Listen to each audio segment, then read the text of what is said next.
د عشق غم خو په دردونو پسې ګرځي د عشق غم خو په دردونو پسې ګرځي اور نور څه غواړي چې بیا مومي ځنګل اوچ او تر هغې د یار طلب کوه کامګاره تر هغې د یار طلب کوه کامګاره سود یې نه دی تن په ګور کې پاجل وچ. اوس زه د کامګار خټک په دې ښایسته شعرونو ډېر ګران محترم او زمونږ د دې ننني پروګرام کوربه مشتاق احمد مسخیل صاحب ته بلنه ورکوم چې هغه راشي او خپل تاثرات زموږ سره شریک کړي. د ټولو ګرانو دوستانو میلمنو شاعرانو لیکوالو تاسو ټولو ډیره زیاته یو جهان مننه او چې دا بیا خاص کر زما د زی ته رالی په دې باندې تاسو ډیر زیات مشکور یم او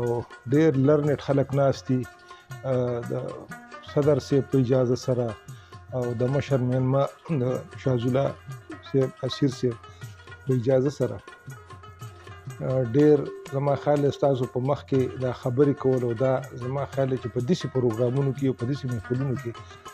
دا زما خیال چې د کاکا انور ته سړی هغه ډیوه ښکاره کوي. ډیر لوی عالمان ناست دي. صابر صاحب پروفیسر دی د پښتو ژبې او دغه شانتي اکرام دی فیضل محمود صاحب پکې یو ژوند تیر کړو ناموس خان صاحب همدغه شانتي عطا صاحب داسې دا خوږ ژبې شاعران دا ملګري دا هلکان ځوان زلمي نو دلته کې چې دا کم پروګرام وشو حقیقت هم دا دی چې دلته کې عطا صاحب چې کومه شاعري ووې او کوم د هغوی هغه بیان و نو لکه دا دی چې یو سړي بیخي د قرآن شریف تفسیر ویلی او هغه تفسیر یو سړی چې دی نو دلته بیانوي دومره هغه جوور مطلب هغه علمي باس و د هغې مطابق د پیس صاحب شاعري چې دی نو هغه بلکل همداسې و چې د تصوف نه ډکه او ساینس نه ډکه او یو لویه دنیا چې دی نو په دغه شعرونو کې رابنده کړې وه. دغه شانته کې د صابر صاحب شاعري نو هغې چې کومه د دې حالاتو په موضوع سره زما خیال دی چې هغه دوه درې شعرونه چې دی نو هغه د دې دپاره پوره و چې یاره د 400 کالونو چې دی نو دلته د پښتنو قتل عام شروع دی د پښتنو قتل کېږي او د هغې څو وجې دي. یو خو دا دی چې یاره دا کومه جیوګرافیکل ایریا دا کومه جغرافیایي حدود دي او په هغې کې دا کم ځای کې دا پښتون قام آباد دی نو دا ډېر سټریټیجک ځای دی او دلته کې که د پښتنو په ځای باندې بل یو قام هم وي نو هم مطلب دا دی چې د دې اهمیت په وجه باندې به د هغې قام سره هم داسې کېدل خو کېدای شي یو ویژن په کار یو سوچ په کار و کېدای شي زمونږ نه څه غلطۍ او داسې شیونه شوي چې یاره مونږ یو ویژن ورنه کړو سوچ هم ورنه کړو نو تر اوسه پورې زمونږ هغه بس یو قتل عام شروع دی. نو د دې حالاتو په مناسبت سره ډېر زبردست لکه دا دی چې یاره د فرنټ وار په حیثیت باندې چې دی نو پښتون بیلټ استعمال شو په دنیا کې او هغې ته هغه په دې خپله شاعرۍ کې چې دی نو ډېر لوی دغه ورکړو چې هم دا بیلټ و چې په اولني په کوډ وار کې هم دا فرنټ لاین سټیټ ډیکلیر شو او چې څومره خوندریزي وشوه څومره مړ شو نو که په دې طرف و که په هغه طرف پښتون پکې مړ شه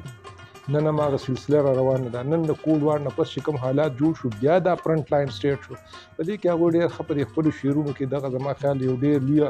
فلسفیانه او یو ډېر لوی جوور سوچ و په هغې کې دغه شانتې دا ځوان زلمي هلکان دي او محمود او قایل صاحب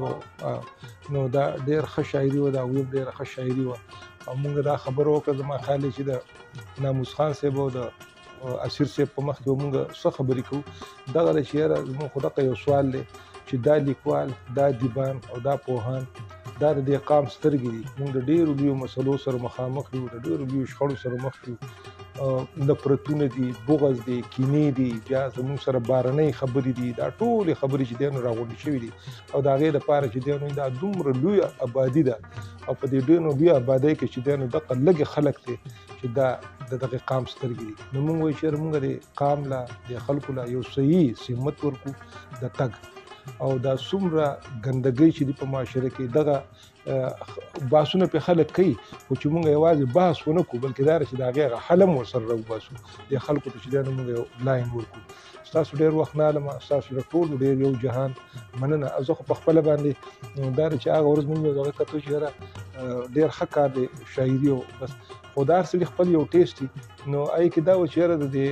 چې دا نثر چې دی که نه دا یې سلمه ایسم نه ده د شاعرۍ نور خو صابر صاحب درې وکړغی نو زه په خپله خو هغه نثر لیکم څه مات ګوټ څه لیکل میکل پکې کوم خو بار کې په شعر پوهېږم په شعر او د هغې په دغه باندې پوهېږم شاعران هم خوښ دي ادیبان هم خوښ دي او د هغوی په هغه اهمیت باندې هم پوهېږو نو ستاسو د ټولو یو جهان مننه او بیا دا توقع لرمه دا تمه لرمه چې ما له به چې دی نو دا یو شرط راکوئ دا زما دپاره لوی د اعزاز خبره ده ډېره لویه د عزت خبره ده چې دومره لوی پوهان خلک او دومره لوی خلک دا ما تصور هم نشو کولی بېګاره به خوب نه راته سبا به پلانې راځي او ډینګرې به راځي دا خوشحالېدم او دا ډډې په ډډې کېدم که نه نو دغه ستاسو بیا هر کلی دی انشاءالله تاسو ته بار دعوت در کوم چې بس راځئ به او دلته به چې دی نو دا خپل ادبي نشست به کوو ډېره مننه